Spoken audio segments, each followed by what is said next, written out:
Alumnos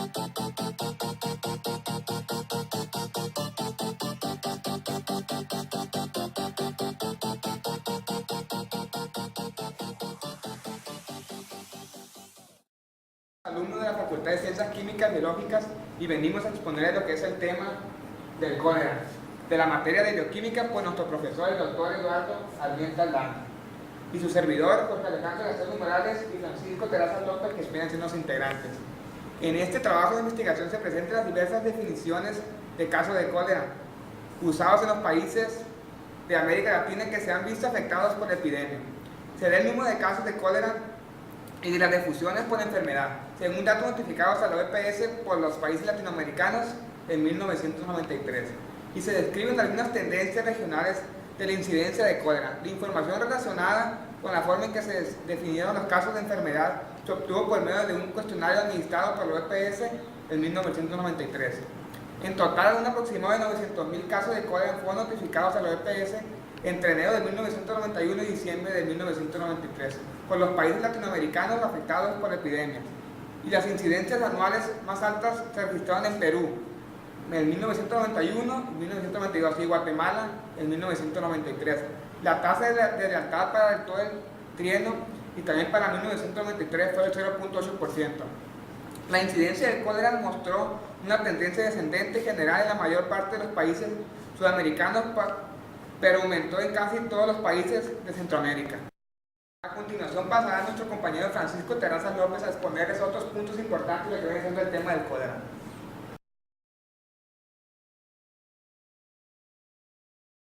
Muy buenas tardes, mi nombre es Francisco Terrazas López, como ya me había mencionado mi compañero Jorge Alejandro Castelo. Yo le voy a hablar sobre el cólera, sobre la enfermedad esta que nos tocó hablar en el trabajo de investigación del doctor Eduardo. Le hablo un poquito sobre la historia para que sepan más o menos y ahorita le explico en sí qué es la enfermedad. La pandemia de cólera causada por el vibrio cólerae 01 tóxico biotipo, el TOR, se preguntarán ustedes qué es esto. Esta es la bacteria que causa la enfermedad en los humanos. Llegó a América Latina en enero de 1991, a excepción del Uruguay. Todos los países de Centroamérica y de América del Sur ya estaban afectados a fines de 1993. Y desde entonces el cólera ha seguido constituyendo un problema de salud pública importante en América Latina. La necesidad de observar muy detenidamente el desenvolvimiento de esta epidemia activa resaltar la importancia de emplear un sistema de vigilancia oportuno y efectivo. Después de la llegada del cólera a Perú, la OPS pidió a los epidemiólogos latinoamericanos a presentar informes semanales del número de casos de cólera, del número de hospitalarios, del número de defunciones por cólera en sus respectivas jurisdicciones. Este procedimiento permitió que la OPS y otras partes interesadas vigilen la epidemia a medida que se extienda por la región. En abril y mayo de 1991 se celebraron reuniones con epidemiólogos de todos los países latinoamericanos para tratar de llegar a una definición de casos estandarizada de la enfermedad. Después de haberse uniformado la definición, varios países siguen usando la definición que siempre habían empleado. Por consiguiente, este elemento fundamental de la vigilancia, la definición de que lo que lo constituye un caso, siguió funcionándose individualmente en cada país. Bueno, ya les hablé un poquito sobre la historia de este patógeno, el cólera. Ahora les voy a decir qué es lo que significa.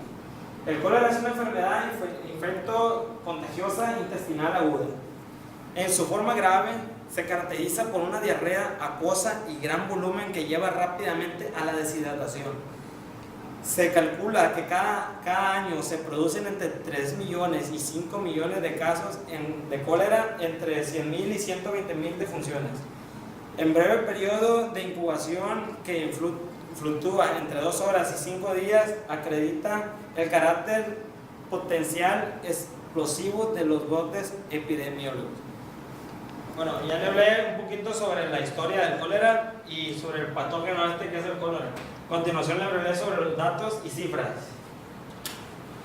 El cólera es una enfermedad diarreica aguda que, si no se trata, puede causar la muerte en cuestión de horas. Hasta el 80% de los casos puede tratarse satisfactoriamente con sales de rehidratación oral.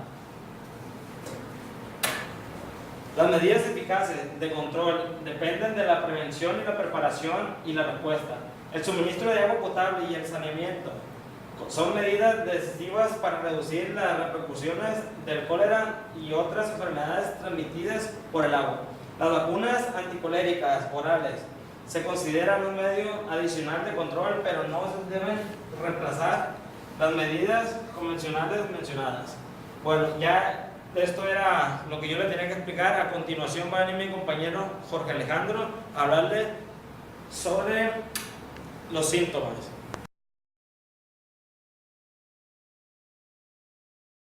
Vamos a hablar de lo que viene siendo síntomas y tratamientos. Aproximadamente el 75% de las personas infectadas con el virus no presentan ningún síntoma, a pesar de que el bacilo que está presente en las alzas fecales durante 7 a 14 días después de la infección y vuelve al medio ambiente donde puede infectar a otras personas.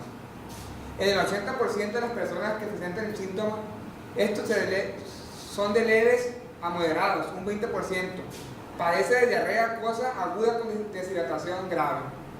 Si no se da el tratamiento adecuado, esta puede causar la muerte. Tratamiento. A los enfermos gravemente deshidratados hay que administrarles líquidos intravenosos.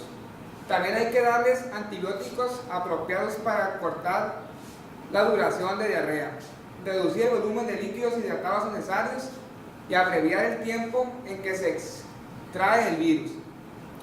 No se recomienda la administración masiva de antibióticos porque por no suerte efecto sobre la propagación del cólera y contribuye a producir resistencias bacterianas.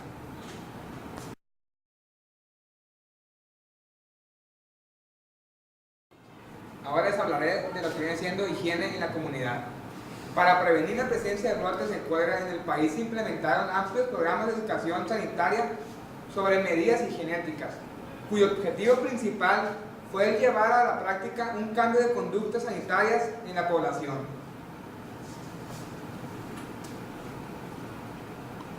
Respuesta a los brotes epidémicos.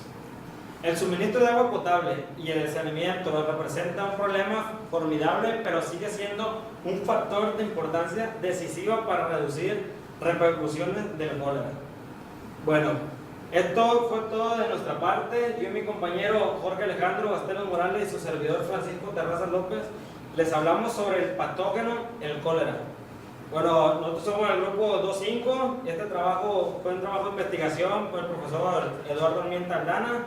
Espero ya haya sido de su grado y que la información que le acabamos de proporcionar les haya servido. Muchas gracias y hasta luego.